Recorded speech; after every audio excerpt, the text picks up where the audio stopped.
Have you ever felt like someone's best friend one day, only to realize they vanish when you need them most? Welcome to ZenLight 8, where we're pulling back the curtain on the toxic traits of people who use you without a second thought. In today's video, we're diving deep into 15 sneaky attitudes that reveal the users in your life. Those smooth talkers who promise the world but leave you empty-handed. Stick around, because by the end, you'll know exactly how to spot these emotional vampires and protect your peace like never before. Let's get started. 1. Failure to fulfill promises. Have you ever stood on the edge of hope, clutching a promise someone made to you, only to watch it crumble like dry sand slipping through your fingers? It's a sting that cuts deep, isn't it? The kind of disappointment that lingers heavy on your chest because you really believed, in the words they so effortlessly tossed your way. Welcome to the world of those who use you, where promises are nothing more than beautifully wrapped illusions, designed to dazzle you just long enough to get what they want. On this journey with ZenLight 8, we're peeling back the layers of this behavior, exposing it for what it truly is. A hollow performance, a manipulation dressed up as sincerity. Let's dive in, because understanding this is your first step toward guarding your trust and reclaiming your emotional power. Picture this. Someone steps into your life, a friend, a colleague, maybe even a loved one, and they paint a masterpiece with their words. They promise to be there when the storm hits, to lift you up when you're sinking, to stand shoulder to shoulder with you as you chase your dreams. Their voice is smooth, their eyes gleam with conviction, and for a moment, you feel seen, valued, even invincible. It's like a painter brushing vibrant colors across a canvas, filling your world with possibility.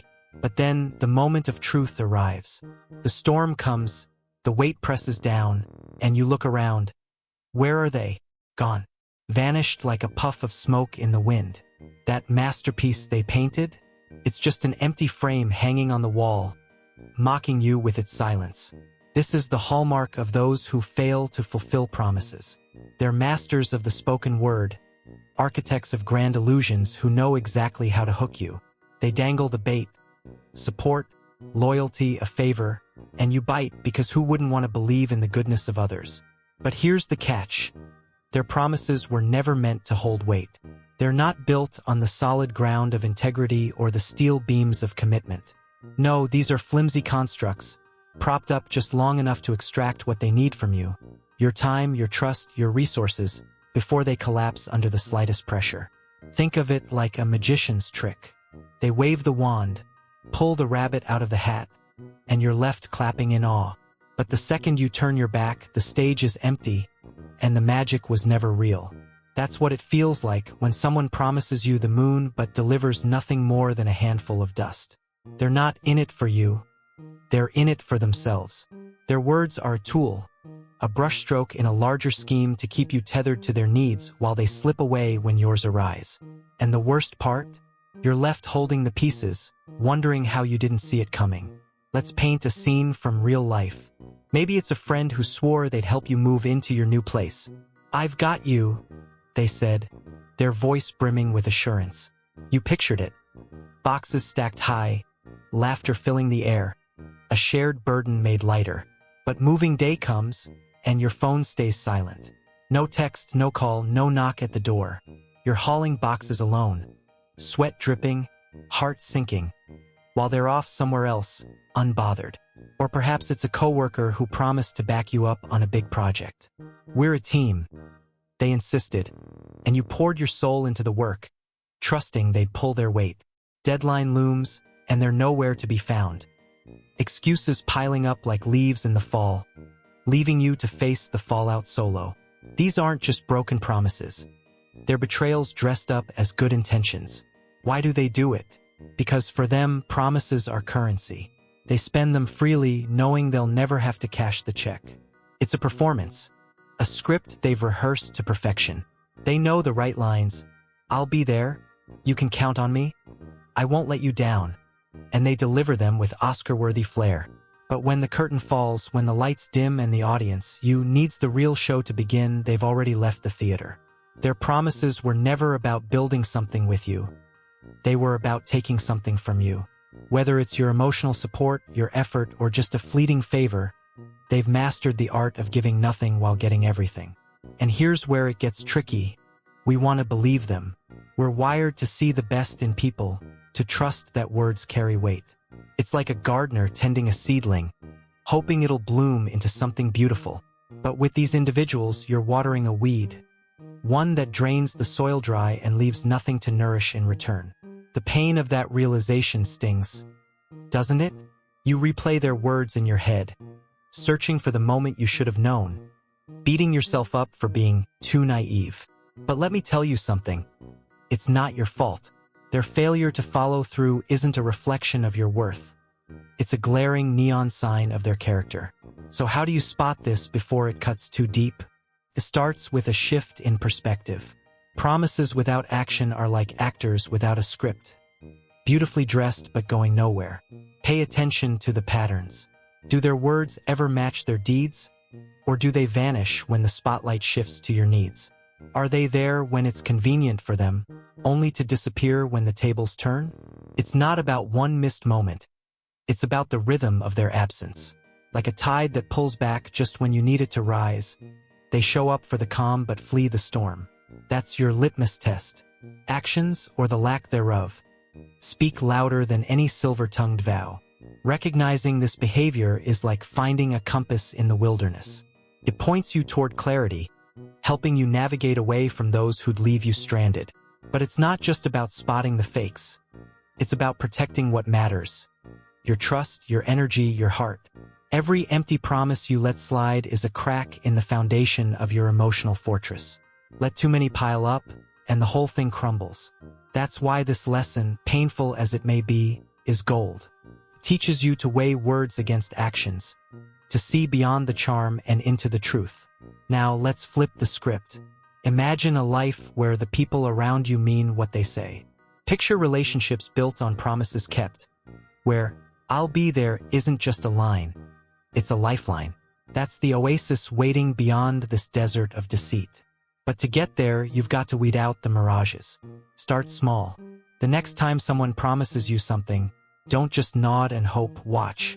Wait, see if their feet follow their mouth. If they don't chase them down with excuses or guilt. Let them go. You're not a doormat for their broken commitments.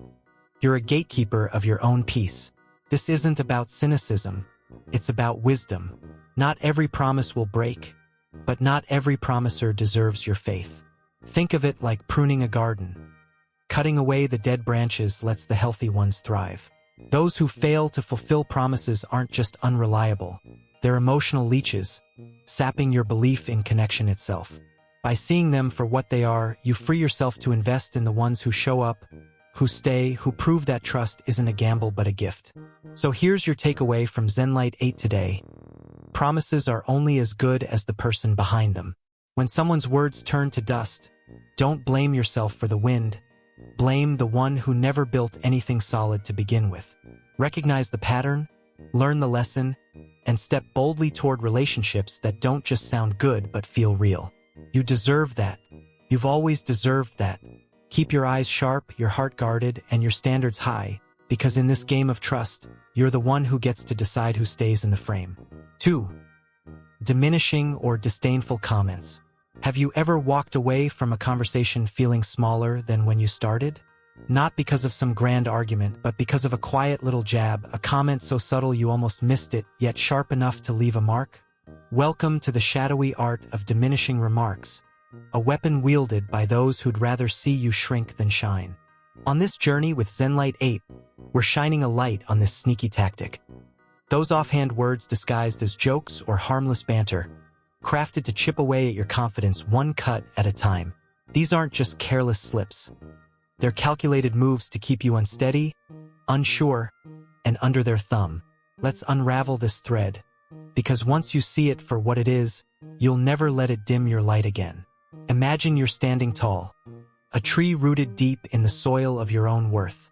You've just shared something you're proud of, a win at work, a personal milestone, a spark of joy, and you're basking in the glow of it.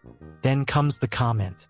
"Oh, that's cute," they say with a smirk, or, "I guess that's nice for you." Maybe they laugh, brushing it off like it's nothing. or toss in a don't get too full of yourself. It's quick, casual, almost playful, like a breeze rustling your leaves. But as you stand there, something shifts. That breeze wasn't gentle. It carried a chill. Your branches feel a little heavier, your roots a little less firm. You're not sure why, but suddenly, that glow you felt flickers. This is the craft of those who diminish. They're like sculptors with a chisel, tapping away at your self-esteem, bit by bit, until the shape of you bends to their liking. They cloak their words in humor or lightheartedness. I'm just kidding. So if you call them out, you're the one who looks sensitive, fragile, unable to take a joke. It's a brilliant disguise. Really, a dagger wrapped in a smile. And the goal? To keep you small. To plant seeds of doubt that grow into vines, wrapping around your confidence until you're tangled in insecurity. Easier to maneuver, easier to control. Let's paint a picture. You're at a gathering, sharing how you aced a presentation at work. The room nods, someone claps you on the back, and then they pipe up, "Yeah, but it's not like it was a big deal. My kid could have done that." Laughter ripples and you force a grin, swallowing the sting. Or maybe you're with a friend, beaming about a new hobby you've picked up. Painting, running, whatever lights you up. "Oh, that's interesting," they say, eyebrows raised, tone dripping with faint disdain. I mean, it's not like you're Picasso or anything. The words land like pebbles in a pond, rippling through your excitement until it sinks. You laugh it off, but inside, a question lingers. Am I good enough? That's the power of these comments. They don't just brush past you. They burrow in. They're subtle enough to dodge confrontation, but sharp enough to wound. Over time, you start second-guessing yourself. Your successes feel less victorious, your struggles more shameful. You hesitate to speak up, to shine, because what if they're right? What if you are overreaching? It's psychological warfare, waged with a grin and a shrug. By pulling you down, they lift themselves up, or at least they think they do. Because here's the secret they won't admit. Their disdain often mirrors their own insecurities. They belittle you to mask the cracks in their own foundation. Think of it like a game of chess.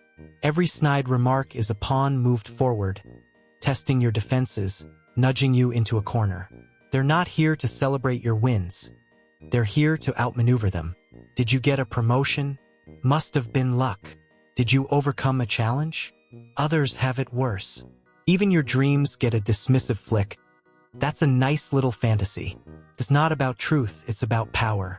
The more they shrink you, the taller they stand in the shadow of your doubt. And the kicker?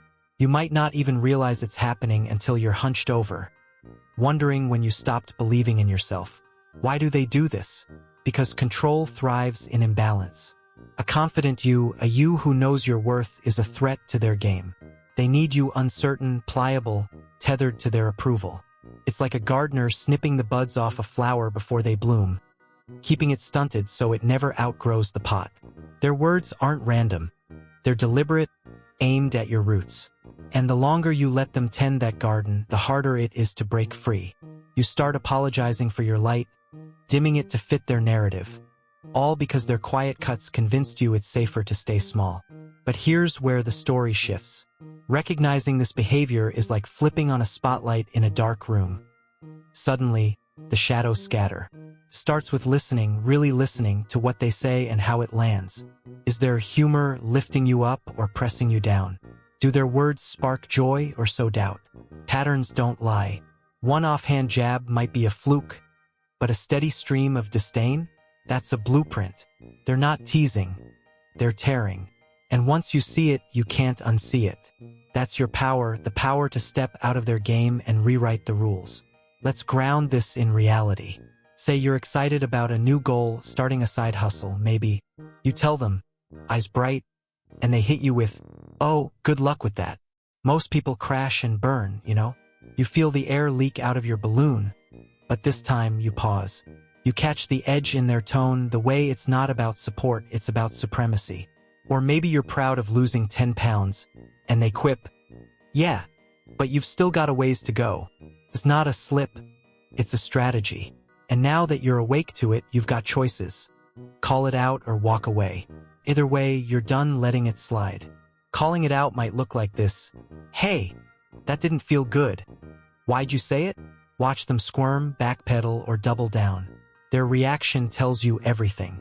If they're genuine, they'll rethink it. If they're not, they'll deflect, and that's your cue to set boundaries. "I don't need that kind of input," you say, firm and clear like a gate swinging shut. Or maybe you choose distance instead, pruning them from your life like a wilted branch. It's not petty, it's protection. You're not here to be their punching bag. You're here to grow. This isn't about paranoia or holding grudges. It's about discernment. Not everyone's a critic with a hidden agenda, but those who are leave clues. Their disdain is a mirror, reflecting their need to feel bigger by making you feel less. And the beauty of seeing that frees you. You don't have to play their game anymore. You can stand tall, roots deep, branches wide, unshaken by their breeze. Because here's the truth they don't want you to know: your worth isn't theirs to sculpt. So take this from Zenlight 8 as your wake-up call. Diminishing comments aren't harmless. They're hooks meant to reel you in. But you're not a fish on their line. You're a force, a flame, a tree too strong to bend. Spot the pattern, name it, and rise above it. Surround yourself with voices that cheer your climb, not ones that carve you down. You deserve a chorus, not a critic. And the next time someone tries to dim your shine with a smirk and a jab, let them watch you glow brighter, because their words can't touch a light they'll never understand. 3. Unilateral benefit. Have you ever poured water into a cup, only to realize it's got a hole in the bottom? You keep giving, filling it up with your time, your energy, your care, but it never stays full. It just drains away, leaving you empty-handed. That's what a one-sided relationship feels like. A slow leak you don't notice until you're parched. Welcome to the world of unilateral benefit, where the scales tip so heavily in their favor that you're left wondering when it became your job to carry the weight alone. Here at Zenlight 8, we're cracking this open, exposing the selfish roots of those who take without giving back. This isn't just imbalance. It's a transaction dressed up as connection. Let's dive deep, because seeing this for what it is might just save you from pouring your soul into a bottomless pit. Picture a garden. You're the diligent gardener, tending the soil, planting seeds, watering them with everything you've got: your trust, your support, your resources. You expect a harvest, right? A mutual blooming where both sides thrive. But in this garden, only one flower gets to grow. They soak up the sunlight, drink every drop you offer, and stretch their petals wide, while your patch stays barren, wilting under their shadow. That's unilateral benefit in action. They thrive, financially, emotionally, practically, because of what you give, but when you look for nourishment in return, the ground's dry. They've taken it all, and they're not about to share. Let's break it down. Financially, it might look like this: a friend who's always short when the bill comes, leaning on you to cover it with a breezy, "I'll get you next time." Next time never comes. Or they borrow cash. $50 here, $100 there, promising to pay it back, but the debt just hangs in the air like a forgotten ghost. Emotionally, they're the ones unloading their baggage on you. Hours of venting about their boss, their breakup, their chaos, while you listen, soothe, validate. But when your turn comes, when you need a shoulder, they're suddenly too busy, too distracted, too gone. Practically, it's the endless favors. "Can you drive me here? Can you help me with this?" You say yes, because that's who you are. But when you need a lift or a hand, they're mysteriously unavailable, their excuses piling up like leaves in a storm. This isn't just stinginess. It's a pattern, a parasitic dance where they feed off your generosity without ever replenishing the well. You're the host, and they're the guest who overstays, raiding your fridge and leaving crumbs behind. Over time, you feel it: the exhaustion, the quiet resentment, the nagging sense that something's off. You're giving, but the scales never balance. Why? Because for them, relationships aren't about partnership, they're about profit. They're always asking, "What's in it for me?" while you're left wondering, "Where's my share?" Take a real-life snapshot. Maybe it's a roommate who leans on you to cover rent, just this once. But once turns into months, and your savings dwindle while they splurge on takeout. You confront them, and it's all shrugs and "I'll figure it out later." or a colleague who dumps their workload on you. You're so good at this, and takes the credit when the boss applauds. You're burning out, they're climbing up, and your effort's just a rung on their ladder. Emotionally, it's the friend who calls you crying at 2 a.m., leaning on your strength to pull them through. But when you're the one breaking down, their phone's off, their doors shut. It's not mutual, it's a heist, and you're the vault they keep cracking. What drives this? Self-centeredness, plain and simple. They see the world through a lens of me first, where your role is to serve their needs, not share a bond. Empathy's a foreign language to them. They don't speak it, don't hear it. You're a resource, not a person, a well they tap until it runs dry. And the longer you let it go, the deeper the drain. You start feeling used, invisible, like a shadow in your own story. That's the toll of unilateral benefit. It saps your spirit, leaving you questioning why you keep pouring when nothing flows back. So how do you spot it? Look at the ledger, not with bitterness, but with clarity. Are you always the giver, money, time, emotional labor, while they're always the taker? Do they show up when they need something only to vanish when you do? It's not about keeping score in a healthy relationship. It's about noticing when the score's rigged. Like a seesaw stuck in the air, one side heavy with your effort, the other featherlight with their absence. That's your sign. Reciprocity isn't just nice, it's necessary. Without it, you're not in a relationship, you're in a service contract. Recognizing this is like waking up from a dream where you've been running in place. It's tough, peeling back the hope that they'll change, that they'll see your worth and give back. But here's the truth. They won't. Not because you're not enough, but because they're not wired for it. Their selfishness isn't your failing. It's their blueprint. And once you see that, you've got power. You can stop pouring into that leaky cup. You can set terms, say no, step back, demand balance. I can't keep doing this alone. You tell them and mean it. If they balk, let them walk. You're not a charity. You're a partner. Imagine flipping this script. Picture a connection where giving flows both ways, where your efforts matched, your needs met, your garden blooming together.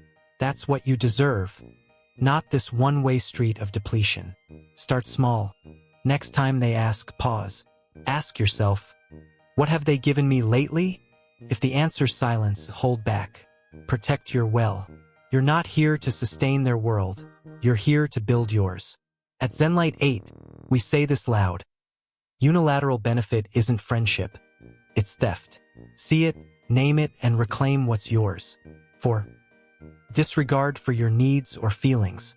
Have you ever felt like a ghost in your own life, present but unseen? Your voice echoing in a room that doesn't hear? It's a quiet ache, the kind that creeps in when someone you care about consistently puts their desires above yours, leaving your needs to wither like untended flowers. Welcome to the realm of disregard, where your emotional well-being is sidelined, your feelings brushed aside, and your worth buried under their priorities.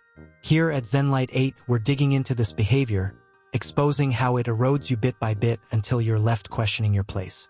This isn't just oversight, it's a choice, and recognizing it is your key to breaking free. Let's step into this because you deserve to be seen. Imagine a dance, two partners moving in sync, each step a give and take that keeps the rhythm alive. Now picture this. One dancer stops matching your moves. They twirl, leap, take the stage, while you're left spinning alone, trying to keep up. That's what it's like when someone disregards your needs or feelings. They're center stage. Their wants, their plans, their moods. While you're pushed to the wings, your steps faltering, your music unheard. It's not that they don't see you. It's that they choose not to. Your emotional landscape becomes a backdrop to their drama, and over time, you start to fade into it. Let's paint the scene. You're having a rough day, work's a mess, your heart's heavy, and you turn to them, hoping for a listening ear. I'm really struggling, you say, voice trembling. They nod, half glance at their phone, and pivot. Yeah, that sucks, but let me tell you about my day. Your pain's a footnote, their story's the headline. Or maybe you've got an opinion, a boundary. I'd rather not do that. And they steamroll it with a laugh or a you'll be fine. Your feelings don't register. They're speed bumps on their road. Even your victories get dimmed. Share a win, and it's met with a shrug, a cool, or silence, the conversation snapping back to them like a rubber band. This isn't mere distraction. It's disregard, a pattern as steady as a drumbeat. They overlook your vulnerabilities, sidestep your struggles, make light of what matters to you. It's like tending a garden where only their flower blooms, while yours is left to droop, starved of light. You feel it, the invisibility, the slow erosion of your voice. You're there, pouring out your heart, but it's like shouting into a void. They don't nurture you. They neglect you, and that neglect cuts deeper than any insult. It's calculated, a way to keep you off balance, doubting your worth so they can keep the spotlight. Take a moment from life. Say you're grieving, a loss, a setback, and you need them. I just need to talk, you plead. They're there, physically, but their mind's elsewhere, scrolling, interrupting, turning it back to their woes. Your tears dry alone. Or you're excited, planning something big, a trip, a project, and they dismiss it. That's not really my thing. Or why bother? Your spark fizzles under their indifference. Practically, it's the same.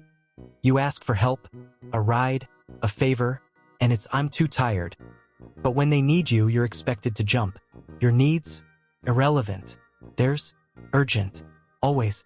Why does this happen? Because they thrive on control, and control thrives when you're unsteady. By ignoring your emotional needs, they keep you tethered to their whims. It's like a puppeteer pulling strings. You dance to their tune, not yours. They don't see your feelings as valid. They see them as obstacles. Your struggles? Inconvenient. Your joys? Irrelevant unless they benefit. This isn't forgetfulness, it's a power play, and the longer it goes, the more you shrink, your roots pulling back from soil that won't feed them. The toll is heavy.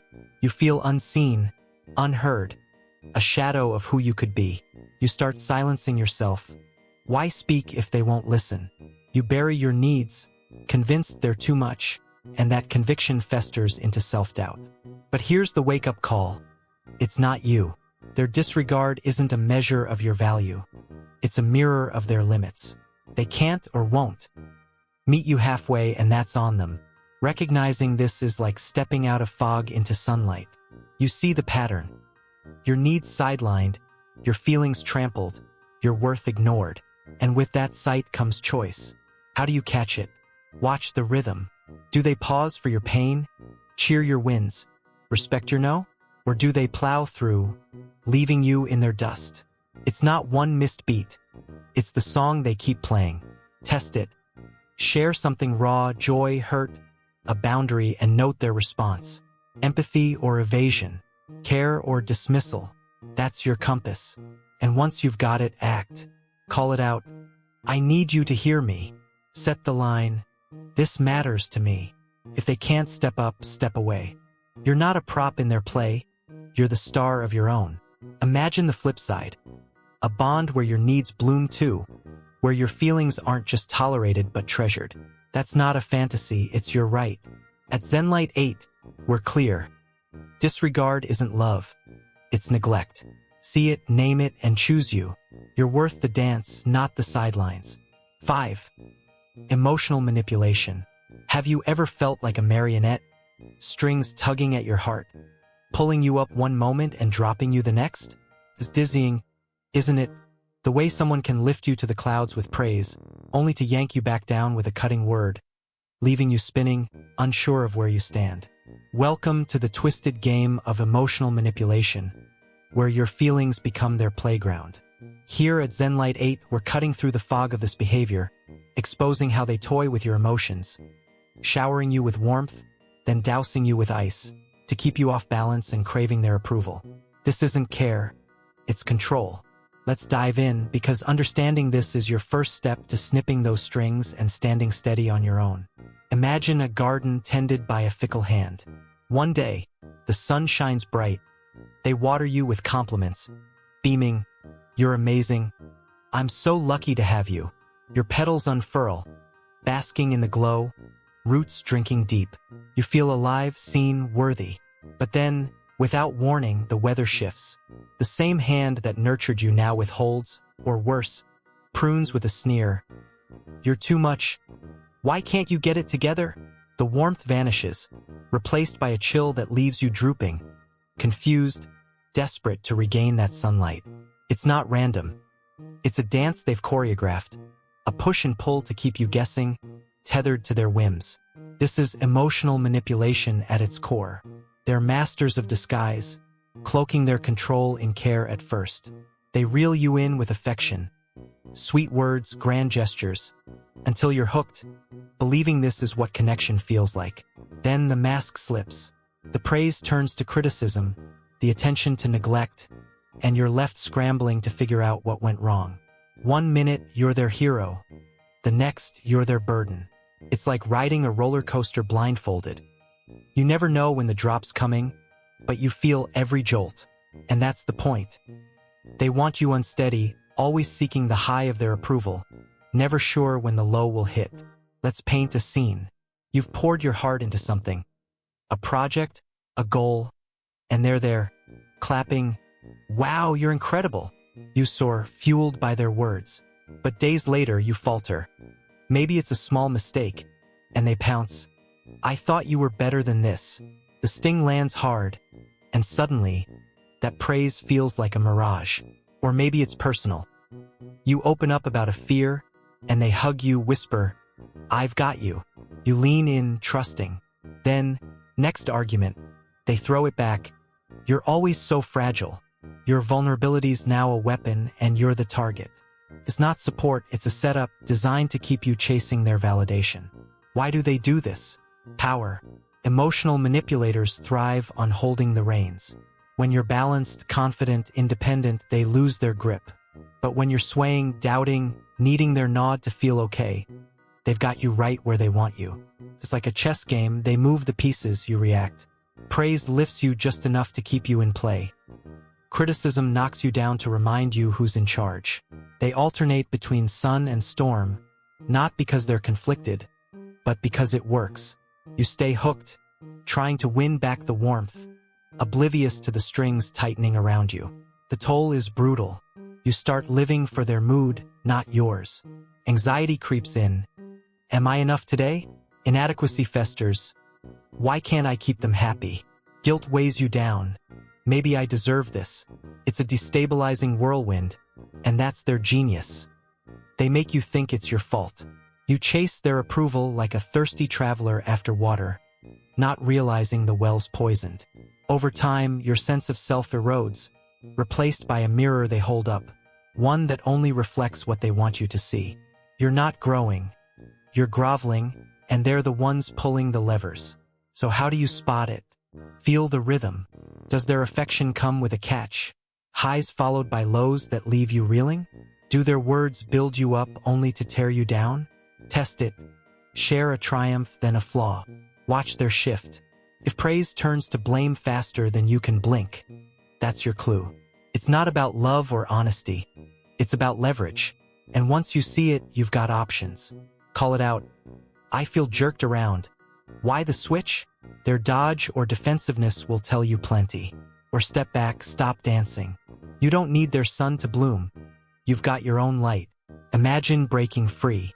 Picture a life where your emotions aren't their toy, where you stand tall, not swayed by their games. That's not a dream. It's your right.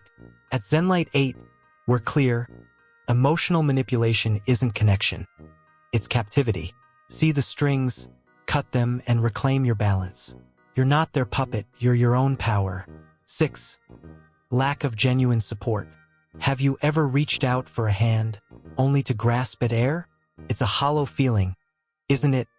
Pouring your dreams, your struggles, your hopes into someone, expecting them to catch them, only to watch them fall through their fingers like sand. Welcome to the desert of lack of genuine support, where your goals and heartaches meet indifference, where their "I'm here for you" is just a whisper on the wind. Here at ZenLight 8, we're stepping into this barren land, uncovering how they offer shallow nods instead of solid ground. This isn't distraction, it's disconnection. Let's explore, because recognizing this is your path to finding the forest where you truly belong. Picture yourself as a lone tree in a wasteland. In a thriving grove, you'd be surrounded, other trunks steadying you, branches interlocking, roots sharing the soil's riches. That's what support looks like, a network lifting you higher. But here you stand solo, stretching for shelter that never comes. You tell them your dreams, starting a business, chasing a passion, and they murmur, "Good luck." With a tone so flat it's a stone sinking in water. You share a struggle, a loss, a doubt, and they nod, maybe pat your back, but their eyes glaze over, their presence a ghost. It's not support. It's a shadow, fading when you need it most. This is lack of genuine support in vivid color. They're there, sure, physically sometimes, but their hearts checked out. Your victories don't spark their cheer. Your burdens don't stir their care. It's like planting seeds in concrete. Nothing grows. They might toss a "that's cool" when you land a win, but it's hollow, a token flung from a distance. When you're drowning, they might say, "You'll figure it out," but they won't dive in. Their gestures are surface level, polite, perfunctory, never piercing the soil to reach your roots. You're left swaying, exposed, wondering why their support feels so weightless. Let's ground it in life. You're chasing a goal, writing a book, maybe, and you share it, eyes bright. "I'm really going for it," you say. They smile thinly. "Nice. Hope it works out." Then flip the script. "Anyway, my day was nuts." Your dream's a blip. Their chaos is king. Or you're hurting. Job's a grind, spirits low, and you lean in. "I could use some advice." They shrug. "Just keep going." And scroll their phone. No questions, no depth, no lifeline. Even practically, a flat tire, a late-night plea, they're too busy. Though you've hauled their baggage a dozen times. It's not mutual. It's minimal and you feel it, the solitude in their presence. Why do they do this? Self-interest. Your world only matters when it intersects theirs. Your success? Irrelevant unless they gain. Your pain? Inconvenient unless they can play savior. They're not invested in your growth. They're tethered to their own orbit. Like a tree that hoards sunlight, they bask while you wither. It's transactional. They'll nod if it costs nothing, but real support, time, effort, heart, is off the table. You're not a partner. You're a prop, there to prop them up, not to be lifted. The impact cuts deep. You feel invisible. Your dreams trivial. Your struggles a burden. You stop sharing, why bother? And that silence starves you. You crave a forest, but you're stuck in their desert, roots shallow from lack of care. But here's the shift. It's not your fault. Their indifference isn't your worth. It's their limit. Seeing this is like rain after drought. Look for the signs. Do they engage with your life? Ask, listen, act, or just coast? Test it. Share a hope, a hurt. If it's met with blanks, that's your map. You don't need their shade, you're your own canopy. Imagine the flip. A circle where your goals soar, your lows are held. That's not fantasy, it's yours to claim. At Zenlight 8, we say it straight. Lack of support isn't friendship, it's absence. Spot it, seek more, and grow where you're seen. You're not alone, you're enough. 7. Constant competition. Have you ever felt like every step forward you take is met with someone trying to leap ahead? Not beside you, but over you? It's exhausting, isn't it? The way they turn every moment into a race, every triumph into a challenge to outdo. Welcome to the arena of constant competition, where your light becomes their shadow to eclipse, where your victories are threats they must topple. Here at Zenlight 8, we're stepping into this battlefield, exposing how they twist interactions into a contest, dimming your shine to polish their ego. This isn't camaraderie. It's rivalry rooted in insecurity. Let's unpack it, because seeing this clearly is how you stop playing their game and start owning your lane. Picture a chessboard, black and white squares stretching out, each move deliberate. In a healthy connection, your allies, strategizing together, celebrating checkmate as a team. But with them, it's different. Every pawn you advance, they counter, not to build, but to undermine. You share a win, a promotion, a personal best, and they don't clap. They compete. That's great.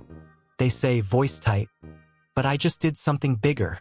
Your joy becomes their cue to flex, your milestone a mark to surpass. It's not about growing together. It's about them outshining you, proving they're the king while you're left a pawn in their shadow. This is constant competition in motion. They treat life like a zero-sum game. For them to win, you have to lose. Tell them you ran a 5K, and they've suddenly trained for a marathon. Mention a raise, and they've got a side hustle raking in more. Even your struggles turn into their spotlight. You think that's tough? I handled worse. It's relentless. A mental tug-of-war where they pull harder every time you gain ground. And the weapon? Comparison. They wield it like a sword, slashing at your confidence, ensuring their ego stands taller by making yours kneel. Let's bring it to life. You're at dinner, buzzing about a project you nailed at work. The team loved it. You say, grinning. They lean in, nod, then strike. Cool. But my pitch last week got me a bonus. Your moment dims. There's glows. Or maybe it's quieter. You're proud of fixing your car yourself. A small win. That's neat. They shrug. But I rebuilt an engine once. Even your lows aren't safe. You vent about a rough day, and they one-up it. You should have seen my week. I didn't even complain. It's not support. It's supremacy. A reflex to overshadow you at every turn. Why do they do this? Insecurity's the root. A shaky foundation they hide with bravado. Their worth isn't built on their own merits. It's measured against yours. If you rise, they feel they fall, so they scramble to climb higher, stepping on your shoulders if they must. It's like a mirror they can't face. Your success reflects their doubts, your strength their fragility. So they compete not to grow but to mask, turning every interaction into a duel where only one can stand tall. For them, it's not enough to shine. They need you dimmed to feel the glow. The drain is real. You're not collaborating, you're clashing, a constant push against their pull. Instead of celebrating, you brace for their counter. Instead of sharing, you shrink, knowing your light's a target. It's a mental marathon you didn't sign up for, leaving you weary, wondering when connection became combat. But here's the shift. It's not your burden to bear. Their rivalry isn't your flaw, it's their fear. Recognizing this is like stepping off the board, refusing to play. You see the pattern. Every gain met with their gain +1, every loss their chance to loom larger. That's your signal. They're not your teammate. They're your opponent. How do you catch it? Watch the moves. Do they cheer your wins or chase them? Lift your lows or leverage them? Test it. Share a triumph, big or small, and track their reply. If it's congrats followed by, that's the tell. It's not about you. It's about them. And once you've got it, you choose. Call it out. Why does it feel like a contest? Their squirm or scoff reveals the truth. Or pivot, share less, compete not. You don't need their crown. You've got your own. Imagine a life where your wins stand alone, unthreatened, where growth isn't a gauntlet. That's your prize. At ZenLight 8, we're blunt. Constant competition isn't friendship. It's ego.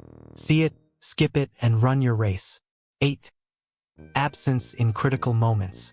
Have you ever stood in the rain, waiting for someone to hold the umbrella, only to find they've slipped away when the storm hit? It's a gut punch, isn't it? The realization that they're there for the sunshine but gone when the clouds roll in. Welcome to the void of absence in critical moments, where their presence is a fair weather promise, fading the second you need them most. Here at ZenLight 8, we're peering into this disappearing act, revealing how they bask in your good times but bolt when the going gets tough. This isn't busyness, it's convenience. Let's dig in, because knowing this is how you stop banking on ghosts and start leaning on what's real. Imagine a tree in a forest, sturdy through spring, branches swaying in summer's breeze. Friends gather beneath, sharing the shade, reaping its fruit. That's you in the good times, strong, giving a haven. But then winter comes, winds howl, roots tremble, and you look around. The grove's empty. They've fled, leaving you to face the frost alone. That's what this feels like. When life's smooth, they're there, laughing, leaning, loving the glow. But the moment the storm brews, a crisis, a setback, a raw need, they're gone. Their footprints washed away by the rain they refuse to weather. This is absence in critical moments, stark and telling. They're all in when it's easy, your parties, your wins, your highs, because it costs them nothing. You're a bonus then, a perk to enjoy. But when the tide turns, when you're sinking and reaching, they vanish. No call, no text, no hand to pull you up. It's like a tree that offers shade in mild sun but uproots itself when the gale hits. Useless when it matters most. Their involvement's a mirage, shimmering in calm but dissolving in chaos, leaving you stranded, betrayed by their silence. Let's sketch it out. You land a big break. New job, big sale, and their front row toasting, "So proud of you." You feel the warmth, the bond. Then life cracks.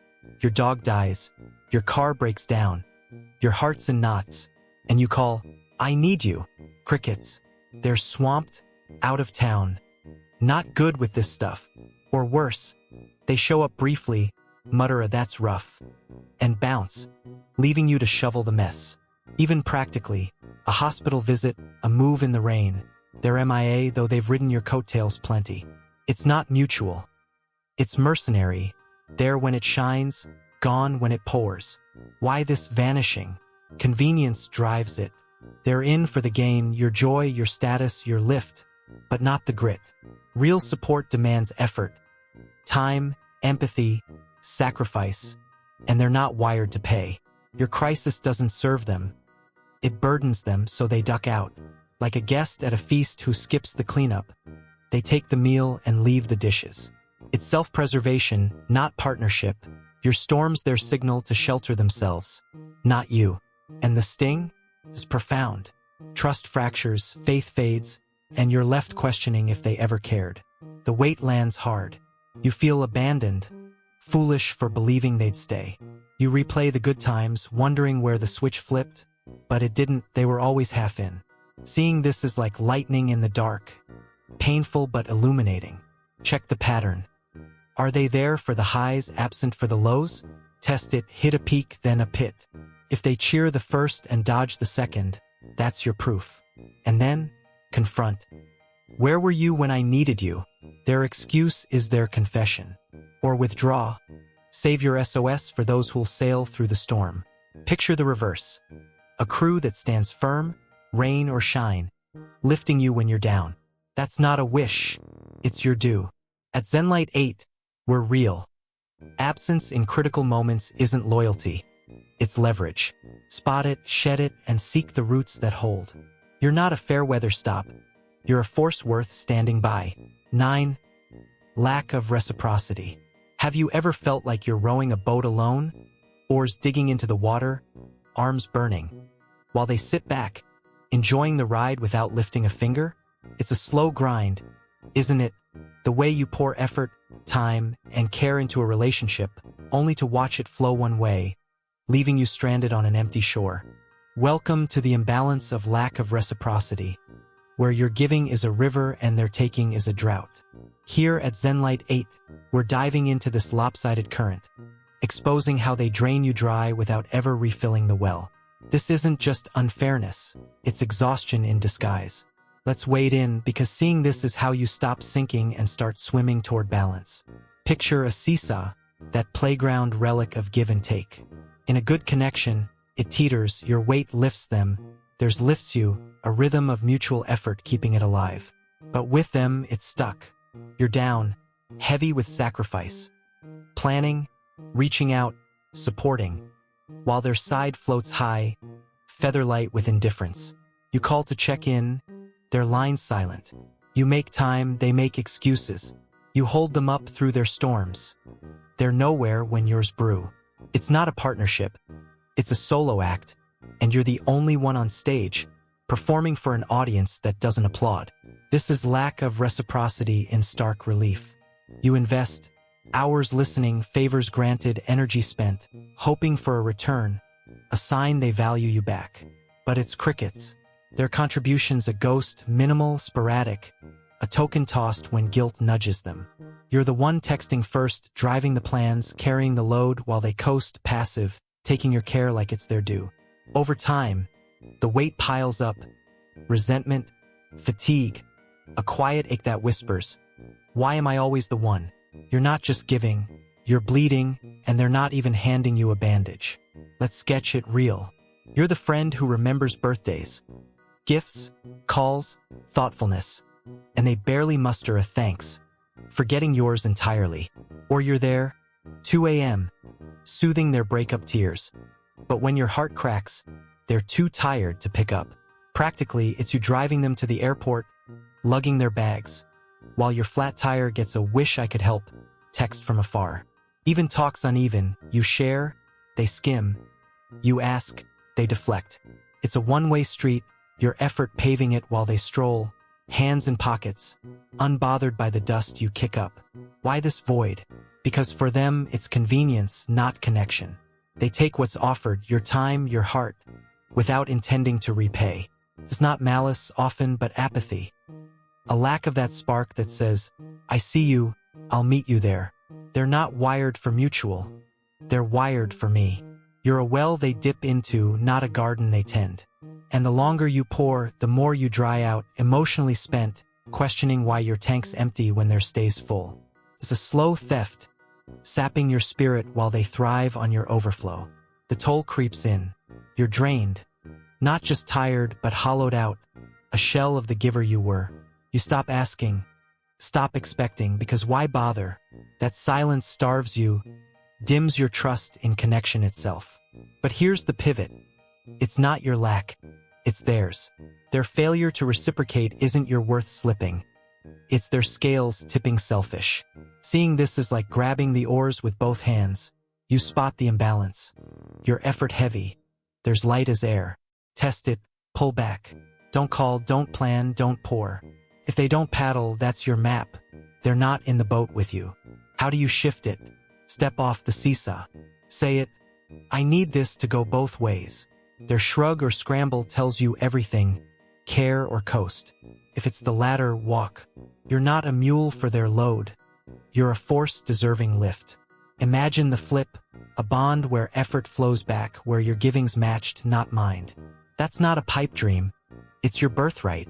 At Zenlight 8, we're firm. Lack of reciprocity isn't friendship. It's a drain. See it, stop it, and row where the current carries you both. 10. Gossip and breach of trust. Have you ever handed someone a piece of your soul, trusting it's safe, only to hear it whispered behind your back, twisted into something you don't recognize? It's a blade in the gut, isn't it? The sting of betrayal when your secrets become their currency. Welcome to the double-edged world of gossip and breach of trust, where they wield your confidence like a tool, slicing through your faith for their gain. Here at Zenlight 8, we're unsheathing this treachery, showing how they spin tales and spill your truths to manipulate the board. This isn't chatter, it's a wound. Let's cut to it, because spotting this is how you guard your heart and reclaim your sanctuary. Imagine a vault, steel strong, where you store your rawest pieces, fears, dreams, fragile hopes. You open it for them, believing they'll lock it tight. At first, it's gold. They lean in, nod, draw you close with, "You can tell me anything." You do. You spill a mistake, a doubt, a tender ache, and they hold it, or so you think. Then the echo hits. Your words, warped, floating through others' mouths. They've cracked the vault, not to protect, but to profit, sharing, twisting, using your trust as leverage in their game. It's not a slip. It's a strike, and you're the one bleeding. This is gossip and breach of trust in cruel clarity. They play two roles, confidant and conspirator. With you, they're warm, coaxing your story with a smile. Behind you, they're cold, peddling it for power, alliances, laughs, a step up the social ladder. Did you hear about her? They whisper, your pain now their punchline. Or they tweak it, sowing discord. He said this about you. Pitting pieces while they watch from the throne. It's a double-edged sword. Camaraderie's the bait, betrayal's the blade, and you're cut before you see the swing. Let's paint it raw. You confess a fight with your partner, voice low, trusting their ear. I messed up. You admit. They hug you. I won't tell a soul. Days later, a friend sidles up. So, trouble in paradise? Your stomach drops, your mess is public, spiced up for drama. Or it's work, you vent about a boss, off record, and soon the office buzzes, your rant now their ammo, maybe even fed back to the top. Even small stuff, a quirky fear, a silly dream, turns fodder. Guess what he's scared of? Laughter stabs and trust crumbles. It's not idle talk. It's a trade, your soul swapped for their gain. Why this betrayal? Controls the prize. Gossip positions them center stage, spinning webs, pulling strings. Your secrets are coins. Spend them and they're rich in influence while you're left poor in faith. It's manipulation masked as connection. They draw you in to draw you out, using your openness to build their castle. The damage? A crater. Mistrust festers, security phrase, and you shrink, wondering who's safe. You gave gold. They gave rust, and the wound lingers, a scar on your belief in closeness. The hit lands hard. You feel exposed, foolish, a book left open for all to scribble in. You clam up, why share if it's sold? That isolation bites, but here's the turn. It's not your shame, it's their scheme. Seeing this is like locking the vault mid-heist. Check their tracks. Do they guard your words or gossip others? Test it. Drop a small truth, watch it spread. If it flies, that's your alarm. They're not your keeper. They're your thief. Then act. Confront. Why'd you share that? Their dodge is their guilt. Or seal it shut, share nothing, step back. You're not their script. You're your own story. Imagine the shift. A circle where trust holds, where your vault's sacred, not sacked. That's not a fairy tale. It's your due. At Zenlight 8, we're sharp. Gossip and breach of trust isn't friendship. It's a sellout. Spot it, shield it, and stand where your secrets stay yours. You're not their pawn, you're your own king. 11. Selective availability. Have you ever felt like you're on hold, waiting for a call that only rings when it suits them, leaving you staring at a silent phone, wondering why you're always the one ready? It's a quiet ache, isn't it? The way they pop in and out of your life like a comet, bright when they choose, invisible when you need them. Welcome to the orbit of selective availability, where their presence is a privilege they grant, not a promise they keep. Here at Zenlight 8, we're tracking this elusive trail, revealing how they control the dance, leaving you longing while they dictate the steps. This isn't busyness, it's power. Let's follow the path, because seeing this is how you stop waiting and start walking your own way. Picture a phone line, one-sided, crackling with your voice alone. You're always there, ready to listen, to help, to give, your signal strong, open 24/7. Meanwhile, their line's a ghost, flickering on when it's convenient, dropping out when it's not. You text, "Hey, you around?" And wait, hours stretching into silence. You call, needing a lifeline, and it's voicemail or a rushed, "Can't talk now." But when they need you, advice, a favor, a boost, they're suddenly live, voice clear, expecting you to pick up on the first ring. It's not a connection. It's a switch they flip, and you're left holding the cord, questioning your worth. This is selective availability in its stark glow. You're perpetually on deck, time flexible, heart open, while they're a rare sighting, appearing only on their terms. Your efforts a constant hum. There's a sporadic beep.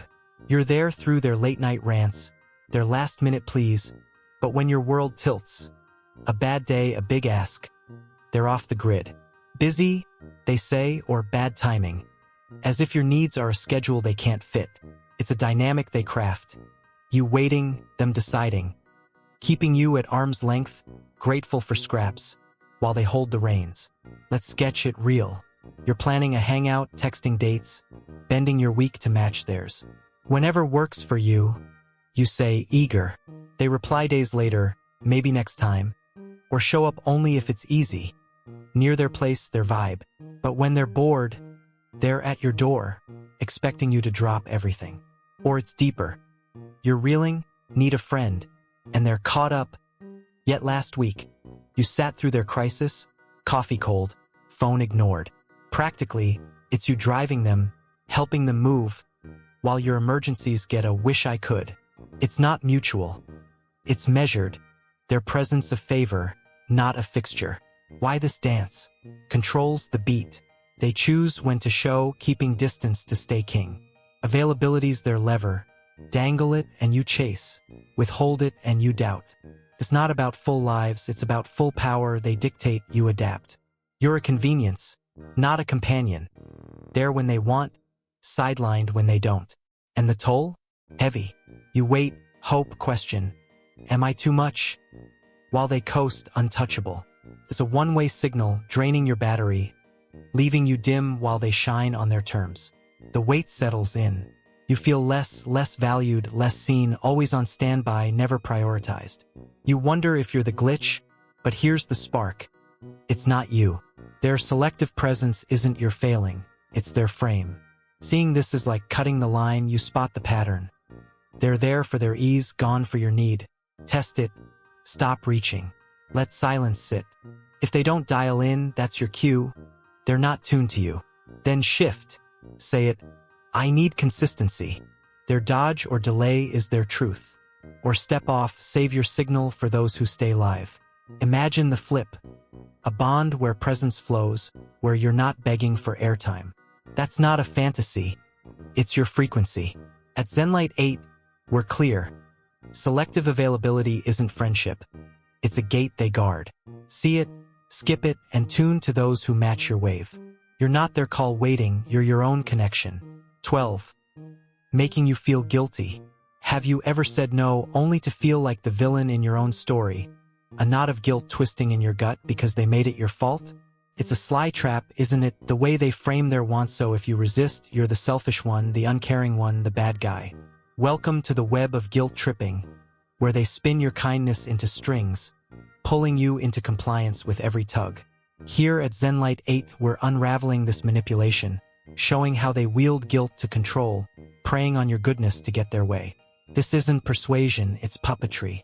Let's untangle it, because breaking free starts with seeing the threads. Imagine a puppet stage, you dangling on strings they hold. They ask a favor, a yes, a stretch, and you hesitate. I can't right now. Their face falls, voice softens. Oh, I thought you'd help. Or, after all I've done. Suddenly, the spotlight's on you, not them. You're the jerk, the letdown, and they're the victim, wounded by your no. It's subtle. A sigh, a pause, a reminder of some past deed, and powerful. Your conscience twitches, empathy kicks in, and before you know it, you're nodding, strings tight, doing what you didn't want, all to dodge that guilt they draped over you. This is making you feel guilty in its cunning craft. They're maestros of emotion, tuning your heartstrings to their song. It starts small. Can you just this once? And you cave, not wanting to seem cold. Then it grows. You owe me. I do it for you. And your boundaries blur. They paint their needs as your duty, your refusal as betrayal, until you're trapped, saying yes not from choice but from shame. It's like a gardener overwatering a plant. One day it's care, the next it's drowning, and you're the plant, submerged in obligation they pour. Let's bring it home. You're swamped, work piling up, and they call. Can you help me move? You wince. I'm slammed. They sigh. Guess I'll figure it out alone. Or you've been distant lately. Guilt stabs, you're the flake, and you shift plans, lugging boxes while your deadline looms. Or it's emotional. They vent, you listen, but skip their rant once, and it's I thought you cared. Your absence is a sin, their need your penance. Even old favors haunt. Remember when I helped you? They prod, and your no feels like ingratitude. So you bend, resenting every inch. Why this play? Power's the script. Guilt's their lever, push it and you give, pull it and you stay. They prey on your nature, kind, fair, caring, twisting virtues into vulnerabilities. You want to be good, they make you feel bad, and that gaps their stage. Demands escalate, small asks turn big because it works, your boundaries erode, their control grows. You're not choosing, you're complying, driven by a guilt they planted, not earned. And the cost? You're drained, resentful, frayed, doing for them what you can't for you. The burden bites. You feel trapped, a villain for wanting space, a saint only when you yield. You doubt your right to know, but here's the break. It's not your guilt, it's their game. Seeing this is like snipping strings, you catch the twist. Their ask framed as your flaw. Test it, say no firm and watch. If guilt flows, I didn't expect this from you. That's their move. Call it, I feel guilt, stop. Their backtrack or push shows their hand. Or cut loose, say less, give less. You're not their savior. You're your own soul. Imagine freedom. A life where no isn't a crime, where your kindness isn't their key. That's not a wish, it's your ground. At Zenlight 8, we're blunt. Making you feel guilty isn't friendship. It's a grip. Spot it, shake it, and stand where your yes is yours. You're not their puppet, you're your own star. 13. Lack of personal interest. Have you ever sat across from someone, pouring out your heart, only to realize they're not really listening, just waiting for their turn to take the stage? It's a subtle sting, isn't it? The way your words drift past them, swallowed by their need to spotlight their own story. Welcome to the echo chamber of lack of personal interest, where your life's a footnote to their novel, your voice a murmur beneath their monologue. Here at Zenlight 8, we're tuning into this one-sided frequency, exposing how they dominate the airwaves with their concerns, leaving yours unheard. This isn't distraction, it's dismissal. Let's turn up the volume, because hearing this is how you stop whispering and start claiming your sound. Picture a conversation as a two-lane road, thoughts flowing back and forth, each turn a chance to share and be heard. In a real connection, it's a dance. Your story steps forward. There's follows, a rhythm of mutual care. But with them, it's a one-way highway. Their lanes wide open, paved with their worries, their wins, their world, while yours is a narrow shoulder, barely traveled. You start, I had a rough day, and before you finish, they're off. Oh, you think that's bad? Let me tell you. Your threads cut, their tails king, and you're left idling, a passenger in a talk that's all about them. This is lack of personal interest in its quiet roar. They expect your ears, full attention, empathy, nods, while offering you crumbs. You share a dream, a doubt, a spark, and they skim it, half-hearted, that's nice, or a glazed aha, before swerving back to themselves. Your struggles? Barely a blip. Your joys? A speed bump. They don't ask, don't dig, don't care. Not because they're cruel, but because your life's a mirror they won't look into. You're a sounding board, not a soul, there to echo their noise, not make your own. Let's ground it real. You're excited, landed a gig, started a hobby, and you say, I'm stoked about this. They nod, cool, then launch. Speaking of, my boss just, your shine's snuffed, their saga's on. Or you're low, lost a friend, hit a wall, and you try, I'm struggling. They cut in, yeah, I get it, but my week's been nuts. No questions, no pause, just a pivot to their script. Even small talk's lopsided. You ask about their day, they ramble. They ask yours, you get 2 words before they're back to me. It's not a chat. It's a stage, and you're the audience, not the co-star. Why this solo act? Selfishness sets the tone. They see you as a prop, not a player. Your role's to listen, not live. Your world's a backdrop, relevant only when it frames theirs. It's not that they hate your story. It's that they love theirs more, and they've decided it's the only one worth telling. They're not curious about you, they're consumed by them, and that gap leaves you sidelined. The impact? You feel small, insignificant, a whisper drowned by their shout. You stop sharing, why bother? And that hush chips at your core, leaving you lonely in their company. The fade creeps in. You're frustrated, unseen, a ghost in a room they fill. You crave being heard, but doubt they'll tune in, so you tune out. But here's the flip. It's not your silence. It's their static. Seeing this is like switching stations. You catch the imbalance. Your voice soft, theirs loud. Test it. Share something big, joy, pain, and clock their shift. If they redirect to themselves, that's your dial. They're not on your wave. Then tweak it. Say, I need you to listen. Their shrug or snatchback shows their hand. Or pull the plug. Talk less, seek more. You're not their echo. You're your own song. Imagine the switch. A talk where your notes ring, where they lean in, not over. That's not a dream. It's your pitch. At Zenlight 8, we're loud. Lack of personal interest isn't friendship. It's a solo. Hear it, halt it, and sing where you're heard. You're not their mic, you're your own melody. 14. Superficial closeness. Have you ever stood by a lake, its surface shimmering, promising depth, only to step in and find it's barely ankle deep? It's a letdown, isn't it? The way it lures you with beauty, then leaves you waiting in shallows. Welcome to the mirage of superficial closeness, where they craft an illusion of intimacy. Laughs, stories, warm glances, but pull back the second it demands real weight. Here at ZenLight 8, we're peering beneath this glossy sheen, exposing how they keep you close enough to use, not close enough to care. This isn't depth, it's a facade. Let's dive past the surface, because seeing this is how you stop chasing shadows and start seeking substance. Picture a lake again, reflecting sky, rippling with promise. They're there, chatting late, sharing quips, acting like kin, and you feel it, that glow of connection. You think this is real and lean in, ready to swim deeper. But then you test it. Need a rock to lean on, a truth to share, and the water recedes. They're gone, or they're but distant, leaving you splashing in puddles. It's not a bond. It's a reflection.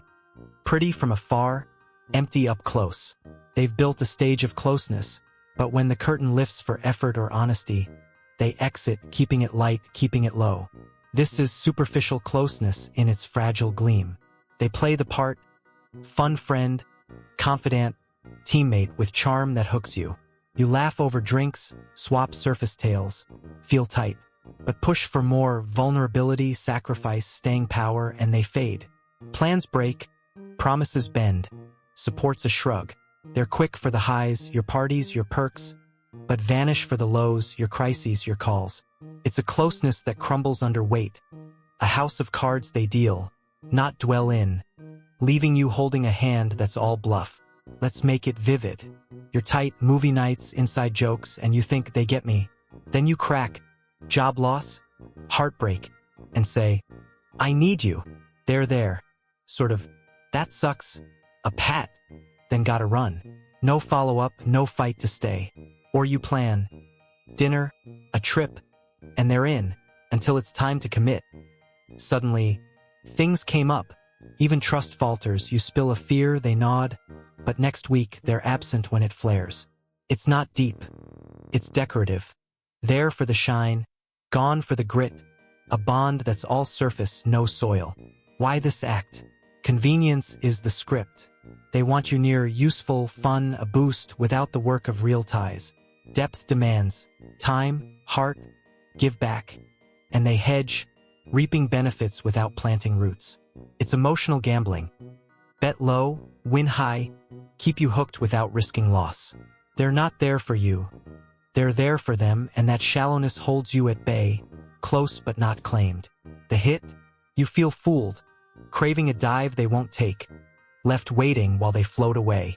The ripple spreads. You're alone in the crowd, doubting your pull. Am I too much? You chase their depth, but it's not there, and that chase tires you. But here's the wake. It's not your shore, it's their skim. Seeing this is like stepping out, you spot the illusion. Intimacy promised, effort dodged. Test it, lean in, need them, bear something. If they drift, that's your depth gauge, they're not diving. Call it, I need more than this. Their retreat or excuse maps it. Or walk, seek waters that hold. You're not their raft, you're your own sea. Imagine true depth, a bond that sinks roots, holds through storms, not just sparkles and calm. That's not a lure, it's your tide. At ZenLight 8, we're sharp. Superficial closeness isn't friendship, it's a flicker. See it, skip it, and swim where you're submerged. You're not their reflection, you're your own ocean. 15. Persistent lack of respect. Have you ever felt like your voice is a pebble dropped into a canyon, tumbling down with no echo, dismissed by someone who should have caught it? It's a raw wound, isn't it? The way they brush you aside, their words or silence grinding against your dignity like sandpaper on skin. Welcome to the barren ground of persistent lack of respect, where they trample your worth, not once, but over and over, wielding disregard as a weapon to keep you low. Here at ZenLight 8, we're stepping onto this rocky terrain, uncovering how they belittle and bypass you to claim control. shattering the mutual honor a relationship demands. This isn't a misstep. It's a march. Let's tread through, because seeing this is how you stop bending and start standing tall. Picture respect as the soil of a relationship. Rich, nourishing, where both roots can grow deep and strong. It's not loud gestures, doors held, thanks given, but the quiet weave of daily acts. Listening when you speak, valuing your no, honoring your space. With them, though, that soil's stripped away. They plow through, dismissing your thoughts, mocking your feelings, ignoring your lines, leaving a wasteland where nothing thrives. It's not a slip of the tongue or a bad day. It's a pattern, a steady drip of disdain that erodes you, planting their flag of dominance on the rubble of your esteem. This is persistent lack of respect in its unrelenting stride. They don't just stumble into it, they stride, each step a choice to diminish you. You voice an idea, I think we should, and they cut in, that's dumb, or laugh it off, eyes rolling. You set a boundary, I need time, and they scoff, don't be so dramatic, pushing past it like it's dust. Your struggles get a shrug, get over it. Your wins a smirk, big deal. It's not one-off. It's a rhythm, a beat of belittlement that drums you down, signaling you're less, they're more, and that's how they want it. Let's carve it out. You're at a table, sharing a plan, maybe a goal, a fix, and they interrupt. Here's what I do. Steamrolling your spark, or you're hurt. Say something stung, and they quip, you're too sensitive. Flipping your pain into a flaw. Even in fights, it's stark. You argue fair, they sneer. You're clueless. Turning clash into conquest. Small stuff piles up too. Your time's ignored. Your stuff's borrowed without ask. Your words twisted for their jab. It's not respect's ebb. It's its end. A battlefield where they win by making you lose. Why this war? Controls the crown. Respect levels the field. Equals stand together. But they need you beneath. Their throne built on your bowed head. Disregards their tool. Belittle you and you shrink. Dismiss you and you yield. It's not ignorance. They see your worth and stomp it, keeping you small so they loom large. Every snub's a brick in their wall, every slight a chain, locking you in a dynamic where they rule, you serve. And the cost? Your roots wither, confidence cracks, dignity frays, and you wonder when you stopped matching. The rubble settles heavy. You feel trampled, a doormat where they wipe their boots. You bite your tongue. Why fight if they won't hear? And that muting dims you. But here's the rise. It's not your ground they've claimed. It's their game they've rigged. Seeing this is like planting a flag. You spot the march. Your voice gagged, your worth kicked. Test it. Speak firm. This matters to me. And watch. If they mock or shrug, that's your marker.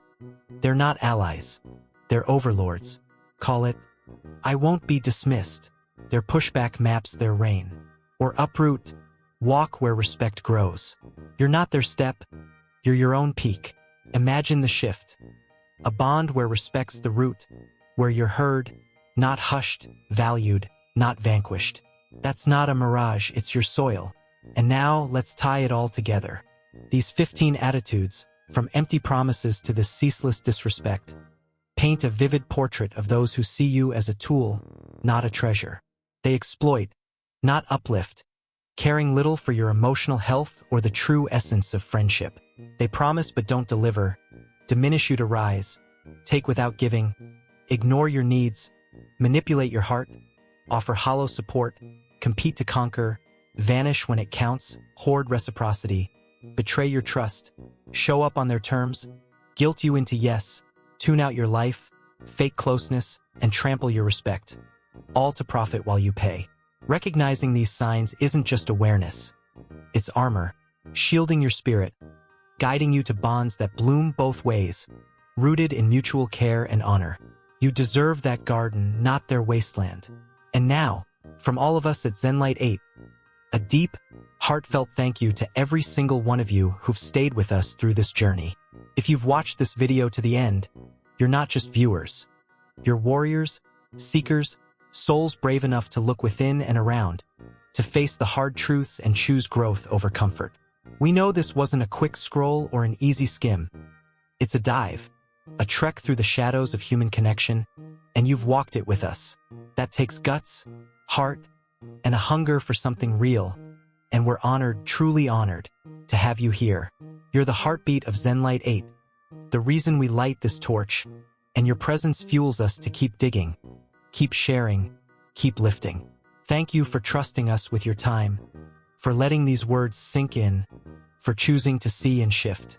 We hope this leaves you stronger, sharper, ready to claim the relationships you deserve. Ones that don't just take, but give, that don't just shimmer, but stand. You're not alone on this path. You've got a crew here, cheering you on. So from the bottom of our hearts, thank you, Zenlight 8 fam. Keep shining, keep rising, and we'll see you in the next one.